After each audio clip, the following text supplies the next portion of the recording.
In today's video, we're going to be talking about different engine starting procedures for the Diamond DA40-180. Now, no doubt through your training, you're going to hear a lot of different procedures for various scenarios that are supposedly better than what's offered in your checklist. So what we want to show you in this video is that while people may have their own way of doing things, we always want to make sure that our techniques are in line with the manufacturer's recommended procedure. So our goal when starting any airplane is to introduce fuel and air at the proper ratio so that the spark plugs can ignite the mixture and the engine can be started. People talk about a lot of different ways to do that, but really that's always our end goal. We don't want too little fuel and too much air, or else the mixture might not ignite and the engine won't properly start. We also don't want to prime the engine with too much fuel, or else the engine may have trouble igniting the mixture and may not be able to start the engine due to the spark plugs being soaked in liquid fuel. So remember that for any engine start, you should review the engine starting procedure in full before trying to commence. That way you can easily flow through the process. If you take too much time trying to do each thing in the checklist, you could actually harm the starting process by not doing things in quick succession.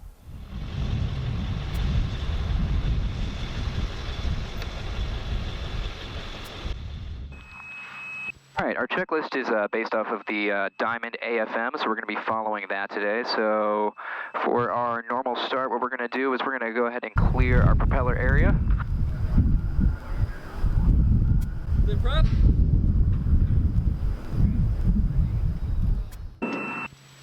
All right, now we're going to go ahead and just slightly open our throttle. Fuel pump is going to come on. We're going to enrich in for slight and then steady fuel flow. All right, we want to see it stabilize, so we're looking at our fuel flow here.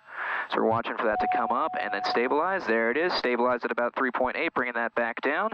We're going to go ahead and leave that on now, and we're going to engage our ignition. So we'll hold that to make sure that the area is clear.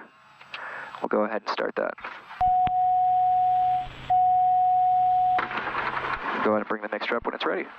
And then we'll make sure that the RPM stays around 1,000 RPM. Remember, for the first 15 seconds, it's going to be fluctuating and trying to climb, so just go ahead and make those fine-tune adjustments that you need to make right around 1,000.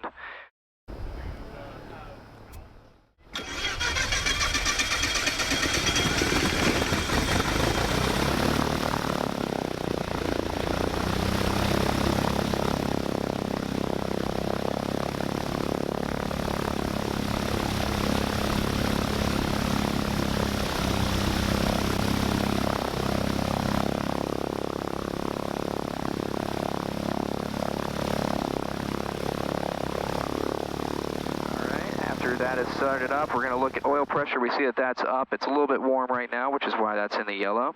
We'll go ahead and turn our fuel pump off, our alternator and avionics master on, and then we'll go ahead and ground lead our mixture. Looking for a slight rise in RPM. There it is. All right, that's our normal start. So pilots may encounter some common issues that require troubleshooting while starting their engine. Some of those scenarios are: all right, for the hot start, when your plane is recently flown before and it comes back and it still has residual fuel pressure, which we'll be looking for right there, somewhere in the realm of about 10 to 20 psi. For that, we're just going to go through our starting checklist as normal, but instead of using the fuel pump, we're just going to go ahead and crack our throttle and bring the mixture up. All right, so we see that we have above 10 psi. We have about 26.7 psi for fuel pressure.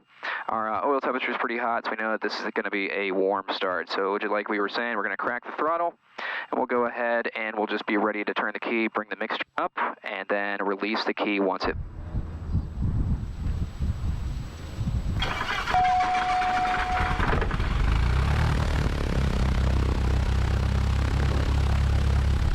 All right, and we're looking for oil pressure there, looking for our RPM to stay at about 1,000 RPM. We want it to climb within the first 15 seconds.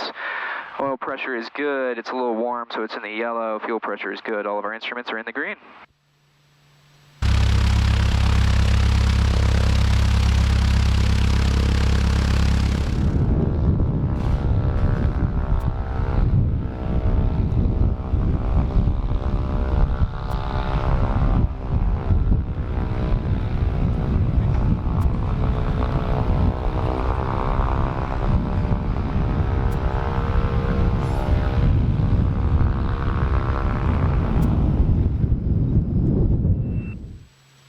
next what we're going to be doing is we're going to be doing a vapor lock start. So what vapor lock is when your engine gets so hot after it's just come back from flying that essentially the fuel line starts to boil, and that causes it to expand. That causes air bubbles to form in your fuel lines, which stops the fuel from properly being injected your cylinders. So what we do to kind of get around that problem is we're going to go through our normal start, but what we're going to do is we're going to add just a little bit of fuel pump. Not so much that we flood the engine, but enough to where we get good fuel into those lines.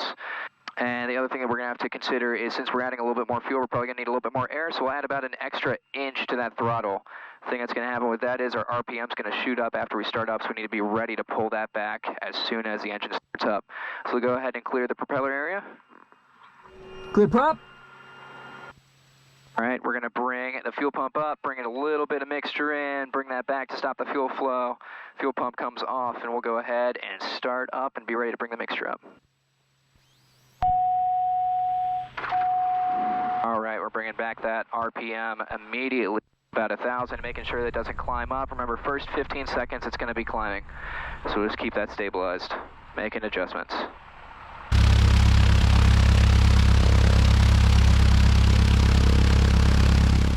All right, next thing we're going to be going over is the flooded start. So a flooded start can occur when you have too much fuel in the cylinders, and so your spark plugs cannot properly ignite the fuel-to-air mix.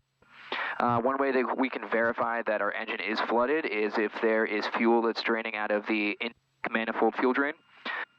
So what we're going to want to do is we're going to remove the excess fuel.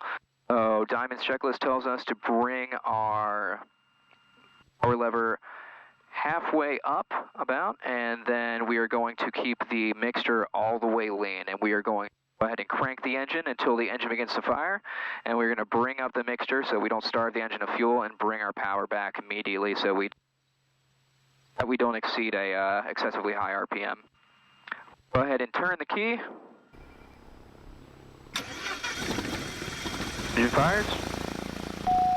So some common mistakes that pilots might make that could affect engine longevity are moving the throttle too far forward, causing the initial starting RPM to be too high during a cold start. Because a lot of the oil has drained off of the cylinder walls, the first about 15 seconds will be a lot of metal on metal, creating heat and wear. Each improper start that we do can create a lot of wear on our engine. Next is engaging the starter again after the engine is already running. Students may tend to keep their hand on the key and may accidentally engage the starter after the engine is already running, causing the teeth of the starter to be sheared off, requiring maintenance. Next is holding the key in the start position for too long. The starter uses a lot of current, and engaging it can drain the battery and cause electrical components to get hot, creating the risk of fire or damage if held for too long. Only engage the starter for 10 seconds at a time. Wait 30 seconds after the first failed start, 1 minute after the second, and 5 minutes after the third. After that, if you're still having issues, talk to our maintenance or staff. Remember that the times that we're talking about are only specific to the starter in our aircraft and may differ from other starters, so you should always reference the POH or the AFM for the aircraft you'll be flying.